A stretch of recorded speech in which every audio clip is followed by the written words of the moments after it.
Hey guys, welcome back to the channel. In today's video, I thought I'd go over some of my earliest symptoms of MS because on the channel before I've talked about the general symptoms that I've had up until now, but a lot of people have asked what my first symptoms were because I'm guessing people are in a similar kind of boat where they've got funny things going on in their body and they're trying to work out what it might be. So I thought it'd be really useful if I just put a video together where I share what my first symptoms were and how they affected me and how it led to ultimately my diagnosis as well. So let's jump into it. If you like the video, make sure you hit that like button and subscribe to my channel because it'll really help me to reach and help more people with MS, and that's what this channel is all about. So smash that subscribe button and let's get into the video. So then, let's go right back to the start, shall we? It's actually quite difficult to work out because there were a lot of things that I thought were symptoms of potentially MS, but obviously you can't be 100% sure. So I'm just going to go right back to the very first thing that I noticed that gave me a suspicion that it might be MS because it happened to me, and then I did what everyone does. I started Googling it, and that was the first time I discovered about MS and was kind of like, well, I really don't want that to be the case. But essentially it was going back now, probably around about 8 years ago, I think now. I was always, as I grew up, I was always really fit and healthy and active. And I never really had any kind of problems at all. And then when I was in the gym one time, I just noticed that I had a bit of numbness in my right foot. And I didn't think too much of it, but then it just kind of persisted for sort of over a week. And then I sort of started getting really worried. I kept telling people, and people were like, oh, you're just being silly, or it's just a trapped nerve, or whatever that might be. But when it lasted kind of like a month, that's where I got really kind of a bit freaked out and was thinking, something's not right about this. A lot of people were telling me that it's obviously a trapped nerve, which it could have been. It still might have been up until this day, but obviously now in hindsight, definitely looks like it probably was to do with MS. And yeah, I think that was probably the very first thing that I noticed that actually led me down the line of potentially thinking I had MS. Because then soon after that, another thing that I noticed, a very minor one, but when I was going to the gym and I'd go on the treadmill, I just noticed that afterwards my legs felt like jelly, even though I'd only been for like a 5-minute run. I felt like I'd done, a 45-minute run rather than just a 5-minute run. And that was something that kind of freaked me out as well, because I was thinking, what's going on here? And then because that was quite close to the numbness in my foot, that was what really set me off on my way, thinking, oh, maybe this is MS. Like, maybe it is as bad as the Google searching. And then even way back before then, so looking back now, I think that potentially it was a really, really early sign of MS, because basically when I was in my teenage years, so maybe sort of 13, 14 maybe, or maybe 15, I went through this phase where I had this week where I always called it being dizzy, but it wasn't like being dizzy. It was almost like being drunk, but I wasn't drunk. And at the time, I didn't even know what being drunk was. So it made it really hard to describe to other people. But it kind of felt like I was just in a bubble and that the whole world was kind of, I don't know, outside of that bubble. And that was really freaky and really scary. And at the time, it just got put down to I was growing a lot at that time in my life. And we kind of like went to the doctor and they just said that I probably needed to eat more food, or I probably wasn't getting enough calories, enough, all the stuff that my body needed at that time. And we just put it down to that. And I kind of just started eating more and it went away and didn't ever happen again, thankfully. But looking back now, obviously with having been diagnosed with MS, I do think that potentially that had something to do with it. Maybe that was some kind of activity that was going on in my brain at the time.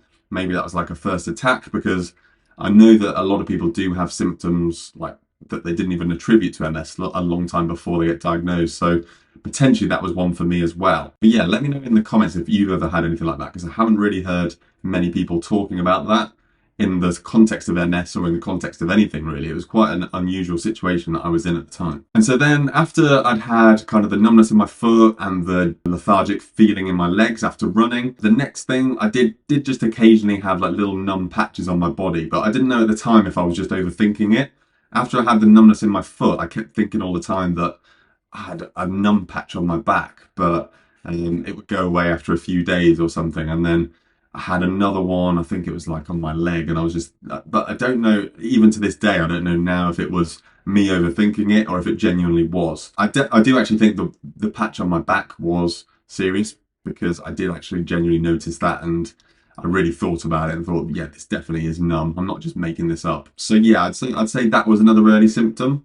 And then from then onwards, then when it really got serious was when I had issues in my left hand. So from the pinky finger and the ring finger, I lost all the sensitivity down here. I actually had hypersensitivity, so everything felt, if I touched anything, it would feel really cold or really hot.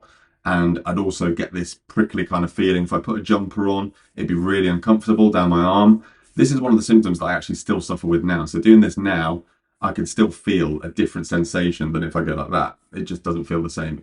It feels like this hand is sharper than this hand, which is really strange, but it's never quite recovered. But that was the one at the time that really worried me, because I literally couldn't use my hand properly.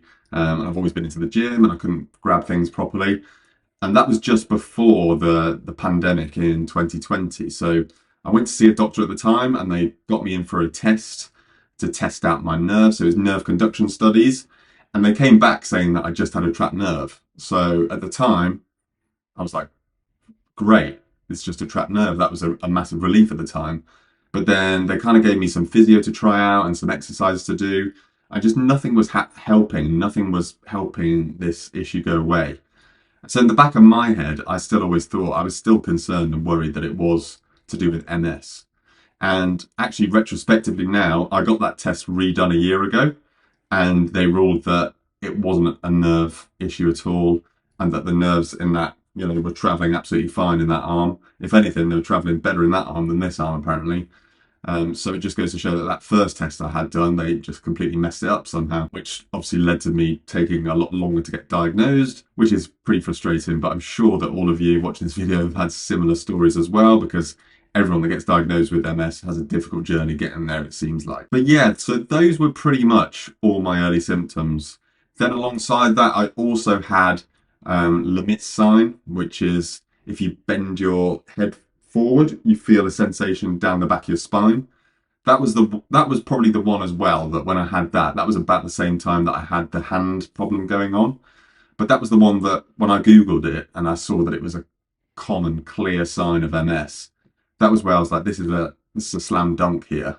It's clearly MS, but why are my doctors not telling me that? Why are they telling me it's just a trapped nerve or, whatever else it was? So yeah, anyway, so they were pretty much all the early symptoms that I got before I ended up being diagnosed, because if you've watched any of my other videos, you'll know that I eventually got diagnosed when I had sight issues. And that was the big one that kind of made it serious enough that I had to have an overnight stay in hospital, and then they rushed me in for an MRI, and then they discovered the lesions and everything like that. So yeah, that was when I finally got diagnosed. But this is the kind of stuff that was going on in the background before that, all the early stuff that I wasn't really sure if it was MS or what it was. So let me know in the comments below what your early symptoms of MS are, or if you're currently going through some symptoms and you're not sure what it is. I'd love to be able to help and give my personal opinion. Obviously, I'm not a doctor, so I can't give proper doctor's advice, but I can give you advice from speaking from, knowing the disease and knowing how it affected me, and I can just give you my personal opinion as well. So yeah, do let me know in the comments below. Let me know if you've got any further questions. I'd love to answer and help any, because like I said before, that's exactly what this channel's about. It's all about just helping others with MS, and I really like seeing all the comments and people commenting back to people and helping each other out. And yeah, we're trying to be there for each other getting through this disease and to help us all to manage it in the best way possible. So thanks for watching the video. As I said before, make sure you hit that like button and subscribe to the channel for more videos about my journey with MS.